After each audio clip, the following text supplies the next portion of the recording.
Graça e paz do Senhor Jesus, gravando hoje Oséias, capítulo 14, último capítulo de Oséias. Eu li esse capítulo ontem e fiquei pensando o que eu ia falar de um capítulo tão lindo como esse, porque não tem nada para acrescentar. O capítulo é perfeito, o capítulo é um convite à conversão dos homens a Deus, é um convite de Deus, depois de tantas coisas que o Senhor falou nos outros capítulos, tantas coisas que o Senhor lamentou, que os homens estavam fazendo, que os homens estavam indo contra a palavra dele, e de repente, no último capítulo de Oséias, ele simplesmente convida todos os homens ao arrependimento. E eu fiquei pensando, e a hora que eu estava vindo aqui no carro, que eu ia gravar esse capítulo, eu fiquei pensando, não tem muito o que acrescentar aqui. Não tem muito o que acrescentar, mas o Espírito Santo de Deus é tão maravilhoso que ele sempre fala alguma coisa no nosso coração enquanto nós estamos colocando-nos na presença dele. Então eu vou ler com vocês e vamos ver, eu creio que o Senhor vai falar mais ainda, além disso que está escrito aqui. A primeira coisa que ele te pede é converte-te. Converte-te, ó Israel, converte-te, ó ser humano, converte-te, ó homem. Converte-te, ó mulher, ao Senhor teu Deus, porque pelos teus pecados você caiu. Todo homem está nesta situação, caído por causa dos seus pecados. Então o Senhor diz, converte-te ao teu Deus, e Ele poderá te lavar, te limpar, te purificar de todo pecado, de toda injustiça, de tudo aquilo que o seu coração traz de ruim, que não agrada ao Senhor nosso Deus. Aleluia! Tome convosco palavras, ou seja, pensa no que você vai falar, pensa no que você vai falar com o Senhor e converte-te ao Senhor. Diz assim para Ele, tira toda a iniquidade e aceita o que é bom, e nós ofereceremos como novilhos os sacrifícios dos nossos lábios. Porque naquele tempo, as pessoas quando queriam fazer um sacrifício a Deus, eles levavam novilhos. É claro que hoje a gente não vai entrar numa igreja carregando um novilho, porque já não é mais a nossa moeda. Certamente que aqui a palavra novilhos tem o sentido de bens materiais, coisas que você possui, que você pode levar para o Senhor. Mas ele diz que nós ofereceremos sacrifício dos nossos lábios, aquilo que a sua boca fala, aquilo que a sua boca profere, aquilo que a sua boca clama, aquilo que a sua boca ora, é um sacrifício que o Senhor recebe como se fosse uma oferta na presença dele. Por isso que meu pastor ensina muito a gente a nunca estar calado na presença do Senhor. Na minha igreja a gente aprende muito a orar demais, a orar em línguas, a falar muito com o Senhor, porque isso alegra o coração do Senhor.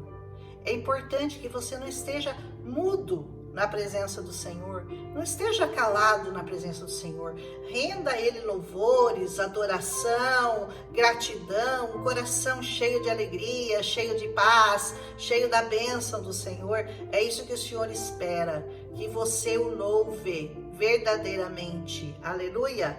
Não nos salvará a Síria, não iremos montados em cavalos, e a obra das nossas mãos já não diremos mais, tu és o nosso Deus, porque por ti o órfão alcança misericórdia. Sabe quem é o órfão?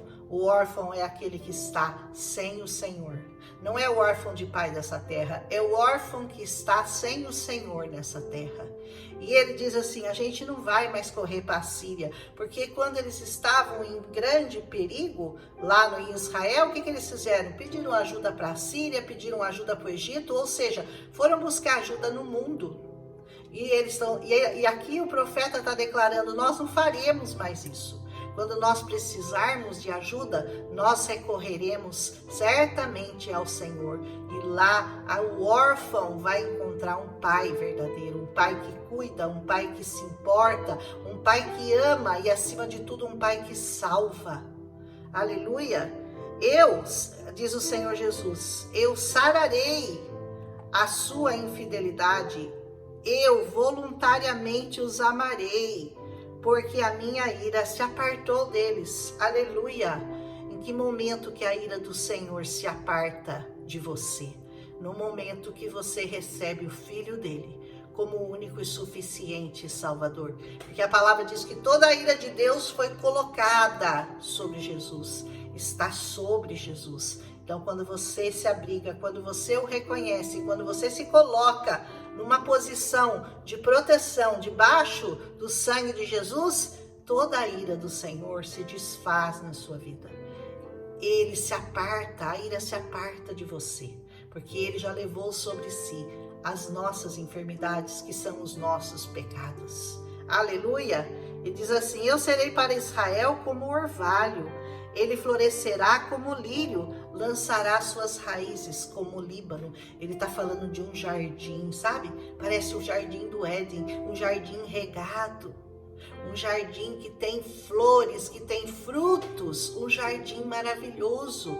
Ele vai plantar isso em você, ele vai plantar isso no seu coração, como lá em Gênesis, ele vai te dar um jardim regado para você habitar, um jardim cheio de paz, que você nem imagina que você possa viver nessa terra, num lugar como esse. Mas o Senhor tem esse lugar preparado no seu coração. Basta que você faça isso que ele está dizendo. Converte-te ao Senhor, o teu Deus. Amém? Estender-se-ão seus galhos, a sua glória será como a da oliveira, a sua fragrância como a do Líbano. Cheiro de graça, cheiro de misericórdia, cheiro de bênção, fragrância boa. Não é aquele fedor do pecado, aquele cheiro de podre que tem o pecado, não. Aqui é uma fragrância maravilhosa, é cheiro de eucalipto, que é o que a gente mais conhece, né? É o cheiro de Líbano, a fragrância como a do Líbano, que deve ser maravilhosa, né? Diz: voltarão os que habitam debaixo da sua sombra, na sombra do Onipotente nós descansaremos, aleluia. Serão vivificados como o trigo e florescerão como a vide. O trigo e a vide representavam naquela época toda a riqueza daquela terra. Tudo que aquela terra mais produzia era trigo e vide. A sua memória será como o vinho do Líbano. Aleluia, aleluia, como o vinho do Líbano. Então aqui nós temos o trigo, nós temos a vide e nós temos o vinho. Nós temos aqui a figura do pão e do vinho. Na Santa Ceia do Senhor, todas as vezes que nós fazemos em memória do Senhor Jesus, nós tomamos do pão e nós tomamos aquele cálice dessa uva, desse vinho do Líbano. Amém? E Efraim dirá: que mais que eu tenho com os ídolos? Eu não quero mais nada com ídolo, eu só quero o Senhor agora. Deixa essas coisas aí feitas por mãos de homens pra lá. Eu quero a presença do Senhor. Sentir a presença do Senhor na nossa vida é tudo que o homem mais deveria almejar. Só não almeja aquele que nunca sentiu, porque o dia que você sentir, você nunca mais vai querer que essa presença se aparte de você, porque ela traz alegria, refrigério, felicidade, paz em abundância. Nada que o inimigo tem para oferecer, que o inimigo só tem para te oferecer é opressão, depressão, tristeza, angústia, síndromes de pânico. Só isso que o inimigo tem para te oferecer. Mas o Senhor não. O Senhor tem paz, muita paz para trazer no teu coração. Quem é prudente para que a saiba? Porque os caminhos do Senhor são retos e os justos andarão neles, mas os transgressores neles cairão. Não queira ser um transgressor, queira ser um justo, queira andar nessas veredas que o Senhor preparou para cada um de nós. Aleluia, Ele preparou o caminho, é só você andar nele. O caminho se chama Jesus. Ele disse: eu sou o caminho que leva à verdade e que te traz vida e vida em abundância. Jesus, o caminho, a verdade e a vida estão aqui, resumidos neste capítulo lindo de Oséias, essa conclamação de Deus à conversão do homem. Que nós possamos ouvir esse chamado, que nós possamos aceitar esse convite do Senhor para a nossa salvação, porque o Senhor não nos oferece nada que não seja bom para nós, que não nos faça bem. O Senhor quer cuidar de nós. Ele não deseja o mal do homem, ele não quer ver nenhum homem caído. Ele não tem prazer no pecado, prazer na iniquidade do homem. Ele tem prazer em salvar o homem. Tem tanto prazer que ele não poupou esforços. Ele mandou o seu único filho morrer por você. E tudo que você tem que fazer é aceitá-lo, reconhecê-lo e andar por esse caminho, por essa vereda, como diz essa palavra. Que o Senhor hoje traga à luz essa palavra linda de Oséias, último capítulo, e amanhã nós continuamos com mais um profeta, desses profetas menores, que amanhã talvez acho que é o menor, se não me engano é Ageu. Ele é um dos profetas menores, deve ter 3 capítulos só, mas é lindo também. Não tem nada nessa palavra que possa ser desprezado. Amém? Até amanhã com um novo capítulo dessa linda palavra que o Senhor tem nos dado a cada dia. Um abraço em Cristo Jesus.